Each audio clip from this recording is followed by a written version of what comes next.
Hey, what's going on, everybody? It's the CD guy, Johnny Z here. Thank you so much for tuning back into the channel, and today we're going to be ranking every set from Black Sabbath back to the beginning, from worst to best, to determine which performer or performers stole the weekend. Let's get things started here at number 16. In my opinion, the worst performance of the night has to go to Guns N' Roses, and it's a shame because, otherwise this was a great set, but Axl Rose's vocals are just shot. In terms of the set list, this is one of the better set lists of the entire show.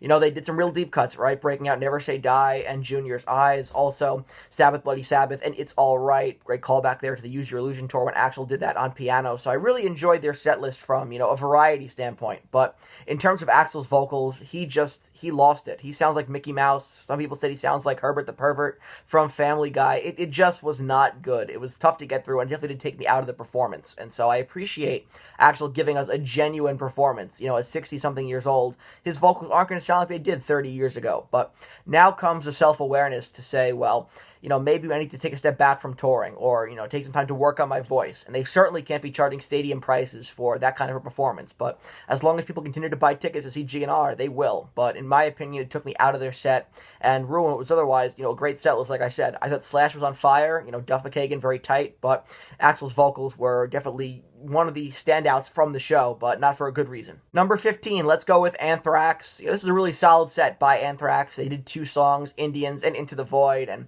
Joey Belladonna seemed a little bit out of it for Indians, but I think he woke up, he flipped a switch for Into the Void, which, fit his vocals well, but, you just know that he wanted to break out into Heaven and Hell or Neon Nights at any moment. At number 14, I'm going to go with Rival Sons. Great performance by Rival Sons, and hopefully they're on more people's radar now that this show has happened. They were definitely the lesser-known band on this bill, but I thought they did a great cover of Electric Funeral, and Jay Buchanan is such a throwback vocalist. They had this great 80s metal, influence sound, and they won the crowd over by the end, who may or may not have been totally familiar with their sound going in. Following that up now at number 13, I'm going to go with Mastodon, and I think Mastodon were a great choice to kick off this show. They performed Black Tongue, Blood and Thunder before breaking into Supernaut with added percussion by Danny Carey, Eli Casagrande, and Mario Duplantier.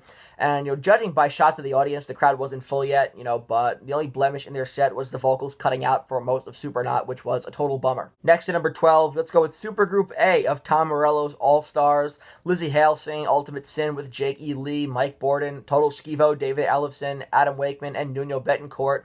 David Draymond of Disturbed then came on stage to sing Shot in the Dark with Lee, Borden, Ellefson, and Wakeman. And Draymond also did Sweet Leaf, and that was with Betancourt, Borden, Ellefson, and Scott Ian of Anthrax.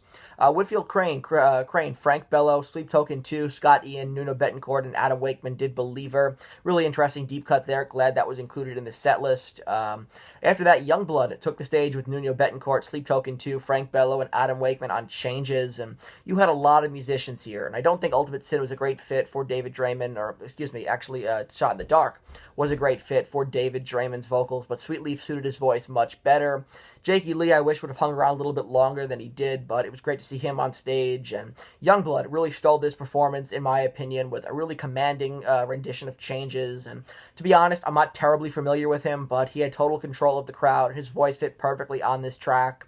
This was the definition of winning the crowd over, and I was pleasantly surprised. For number 11, I'm going to go with Alice in Chains. They're one of my favorite bands of all time, so I was really looking forward to this set, especially since they canceled their current tour dates, and so they only kept the Back to the Beginning date because Sean Kinney had some sort of health issue. They had to cancel stuff, but they kept the Sabbath date, so they definitely wanted to make this show, and I'm glad that they did. The band sounded great, although I thought Jerry Cantrell's mic was turned down way too low on Wood, and the band did Man in the Box, Wood, and Fairies Wear Boots, where the audio got cut out halfway through, which was a bummer, but thankfully they played it back later in the show. Breaking into the top 10 here with Pantera. Great tribute to performance to Dimebag and Vinnie Paul, and Pantera kicked off their set with Cowboys from Hell, then Walk, and two Sabbath covers. Now, they'd previously done Planet Caravan and Electric Funeral, so it made sense to break them out for this show.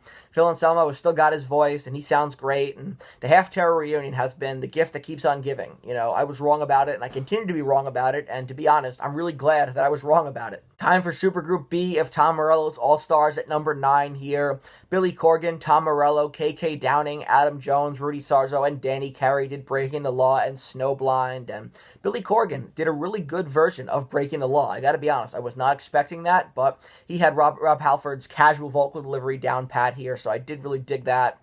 Sammy Hagar Tyler took the stage. That was a nice surprise. Nuno Betancourt, Adam Wakeman, Rudy Sarzo, Chad Smith, and Vernon Reed on Flying High again. Hagar, Betancourt, Wakeman, Sarzo, Smith, and Morello on Rock Candy. Some people weren't a big fan of him going with Rock Candy. I thought it was a fun track live. Papa V, Perpetua, then took the stage with Vernon Reed, Nuno Betancourt, Adam Wakeman, Rudy Sarzo, and Travis Barker on Bark at the Moon. Steven Tyler, another big surprise here with Ronnie Wood, Nuno Betancourt, Tom Morello, Andrew Watt, Rudy Sarzo, and Travis Barker on Train Kept a Rollin'. Tyler, Betancourt, Morello, Watt, Sarzo, and Smith on Walk This Way and Whole Lotta Love. And Steven Tyler really sounded incredible and was full of energy here. And he had the crowd in the palm of his hand and really showed that he had a lot left. And I was blown away by that. This performance was phenomenal, especially after hearing how bad the condition of his vocals were. He sounded great, in my opinion. And on top of that, Papa V had a really fun cover of Bark at the Moon. Tobias Ford seemed much more comfortable and in his element here than he was performing Bohemian Rhapsody. So that was great. And in my opinion, this was the better of the two supergroups for sure. For my number 8, I'm going to go with Lamb of God. Great 3-song set here with Laid to Rest, Redneck, and Children of the Grave.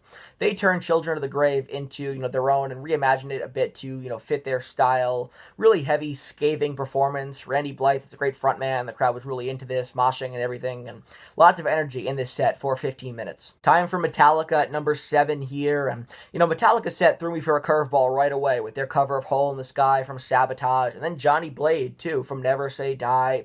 Love the variety of songs performed. GNR and Metallica pulling from Never Say Die was neat, even if I don't love that album. And James' vocals, they did sound a bit tired, but Metallica have been touring nonstop, and I thought this was a really fun set. In addition to the covers, you had some typical Metallica stuff here, right, with Battery, For Whom the Bell Tolls, and Master of Puppets. I noticed they didn't stray from anything past Master of Puppets, which was probably a good move, performing in front of this more traditional metal crowd. Number 6, I'm going to go with Gojira, and they delivered with a great performance here, right, 4-song set that included Stranded, Silvera, Mea Culpa, and then Under the Sun, which was particularly memorable. Gojira really infused it with a darker, heavier energy, amplifying, its doomy atmosphere with their signature intensity and aggression. So I thought that was great, and the band really managed to retain the essence of the original song while pushing it into, heavier, more punishing territory, and they made it feel both familiar and fresh, which is what you want in a cover. So I think their version of Under the Sun was one of the better covers of the entire night.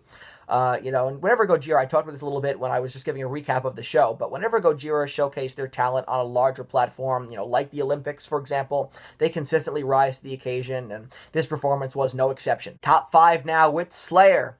Slayer had a high-energy set here, opening with Disciple, then War Ensemble. They did Wicked World off the debut, South of Heaven as well. They followed that up with Raining Blood and Angel of Death, and it was so great to hear Slayer performing live again. And Tom Araya sounds awesome, and the band were super tight, and they have not missed once since reforming for, some one-off gigs. And love the inclusion of Wicked World in their set, Killer Deep Cut, and, opening with Disciple was a nice choice as well. Crowd was as into Slayer as you'd expect. Number 4 for me has got to go to Halestorm. Lizzie Hale was the real MVP of this show, in my opinion. Her vocals are so powerful, and I thought she did an amazing job doing justice to Perry Mason, and then later with the Supergroup A on Ultimate Sin.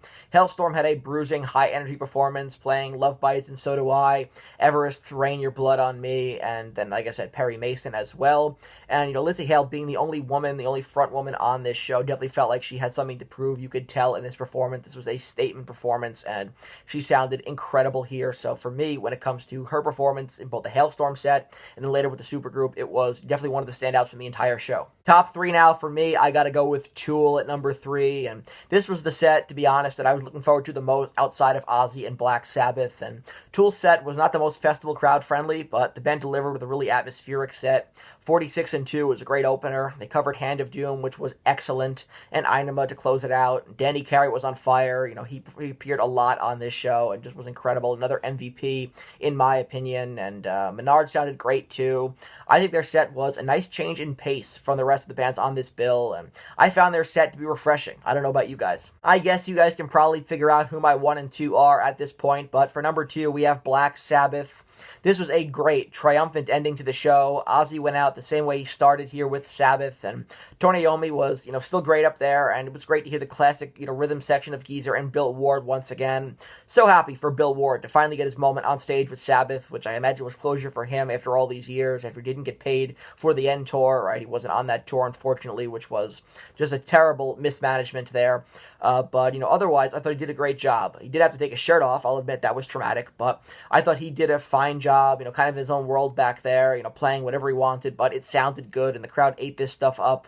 The band played 4 tracks: War Pigs, NIB, Iron Man, and Paranoid, so no surprises there, but this is one instance where playing the hits just made sense. And last but not least, shockingly, the best set of the night, and I'm being facetious, I was expecting this to be the best set of the night just from a symbolic standpoint, it was Ozzy Osbourne. Now, were there better sets from a technical standpoint? Absolutely, but the symbolism of this set is what makes it the best. This was a defiant performance by Ozzy in the face of everything that he's been going through to finally have this show and this moment of closure in front of the live crowd.